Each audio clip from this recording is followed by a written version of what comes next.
Prosseguindo. Primeiro, nós temos aí uma tabela com os tipos de sujeito, certo? Nós vamos ver primeiro os tipos de sujeito e depois nós vamos identificar de acordo com os exemplos do livro de vocês. Nós temos aí, tá, 5 tipos de sujeito. Aí nós temos a regra para determinar qual é o tipo de sujeito e um exemplo para vocês poderem aprender melhor, tá? Os tipos de sujeito são sujeitos simples, composto, indeterminado, oculto, que também é chamado de elíptico, inexistente, que é no caso da oração sem sujeito, tá? Quando é que o sujeito é simples? A regra nos diz que o sujeito é simples quando ele tem um núcleo. O que é um núcleo? O núcleo, ele é a palavra mais importante do sujeito. Vamos ao exemplo. A linda mulher chegou cedo. Quem é o sujeito aí? A linda mulher. Mas o núcleo, a palavra mais importante aí desse sujeito é mulher. Então, nós dizemos que esse sujeito tem um núcleo só. Se ele tem um núcleo só, ele é um sujeito simples. O outro tipo é o sujeito composto. O sujeito composto, ele acontece quando no sujeito nós temos 2 núcleos, tá? 2 núcleos. Exemplo, o menino e a menina chegaram. Quem chegou? O menino e a menina. Então, nós temos 2 sujeitos aí, tá? Nós temos 2 núcleos, tá certo? 2 núcleos.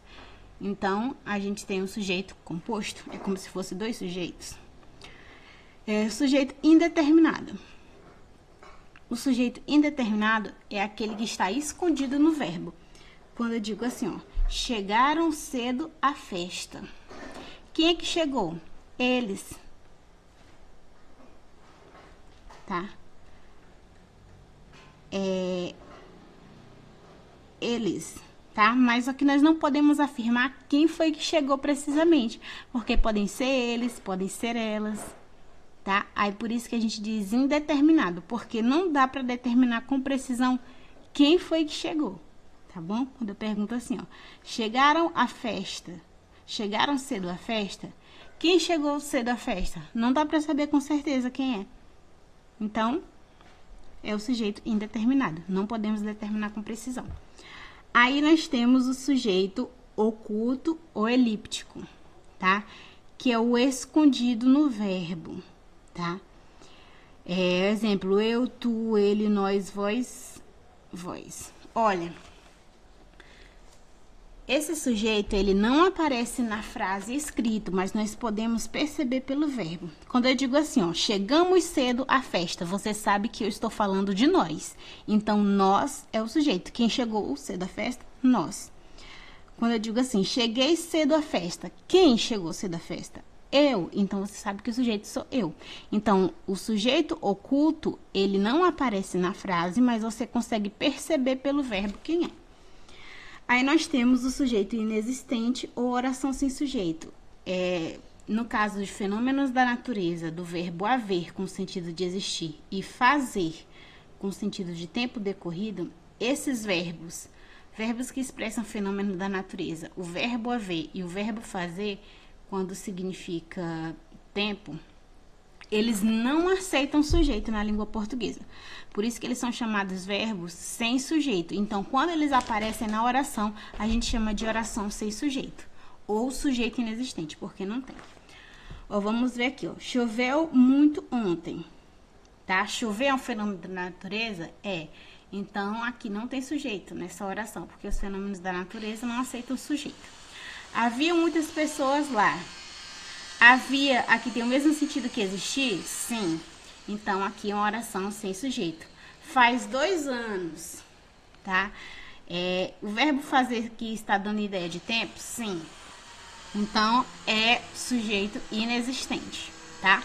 São verbos da língua portuguesa que, pela regra da língua portuguesa, eles não aceitam sujeito, tá? É uma regra.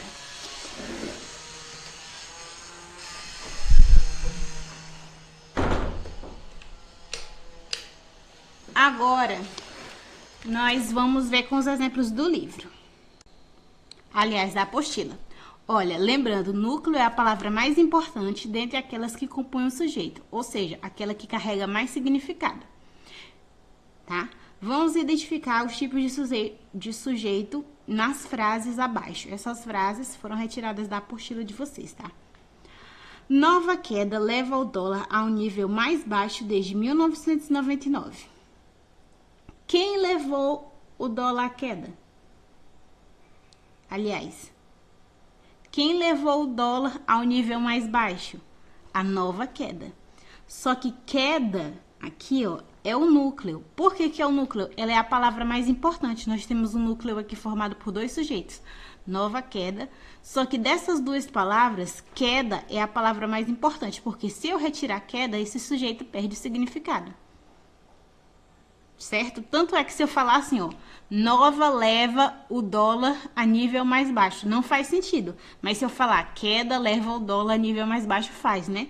Então, mostra que queda tem mais significado, é a palavra mais importante, tá certo? E aqui nós temos o sujeito simples, porque ele é formado por um só núcleo. Ele só tem uma palavra mais importante, que é a palavra queda, tá? Agora, vamos ver esse outro exemplo aqui. França e Itália aprovam ajuda à Grécia. Aqui nós temos um sujeito composto, porque nós temos dois núcleos, nós temos duas palavras importantes.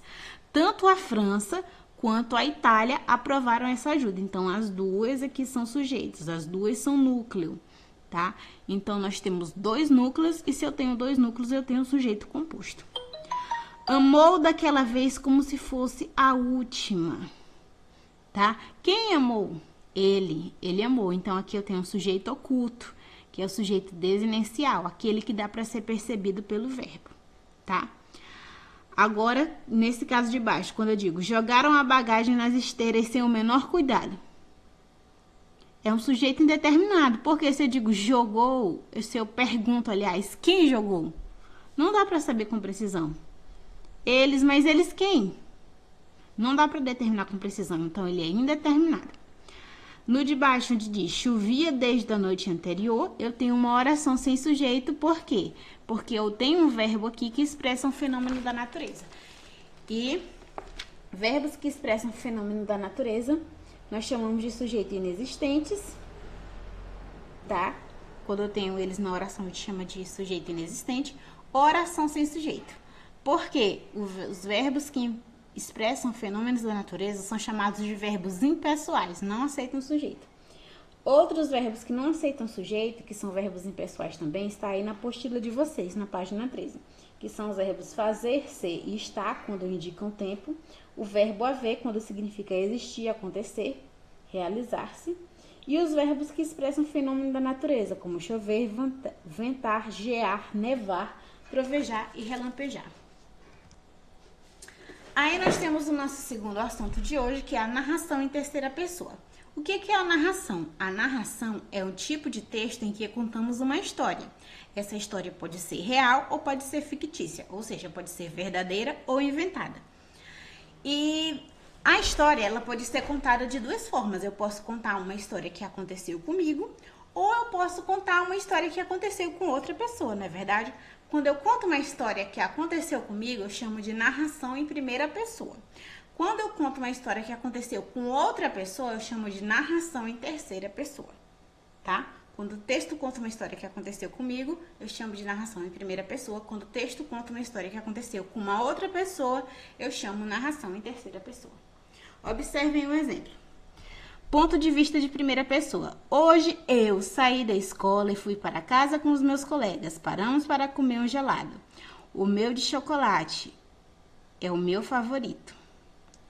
Quando me levantei de manhã, tomei duche, lavei os dentes, vesti-me e tomei um pequeno almoço. Tá?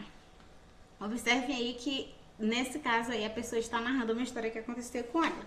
Então, é uma narração em primeira pessoa. Já nós temos o segundo caso aqui, ó, ponto de vista de terceira pessoa. Carlos joga na equipe de futebol. Ele gosta de jogar com sua equipe. Ele tem um jogo na semana que vem. O seu treinador pensa que ele é um bom jogador. Certo? Nesse caso aqui, eu tenho uma narração do ponto de vista de terceira pessoa, tá? Porque está se contando uma história que aconteceu com outra pessoa, tá bom? Esses erros de ortografia que tem, gente, é porque esse texto não foi escrito por mim, tá? Me desculpem, eu só peguei mesmo da internet. Essa foi a nossa aula. Obrigada pela atenção de vocês. Um abraço.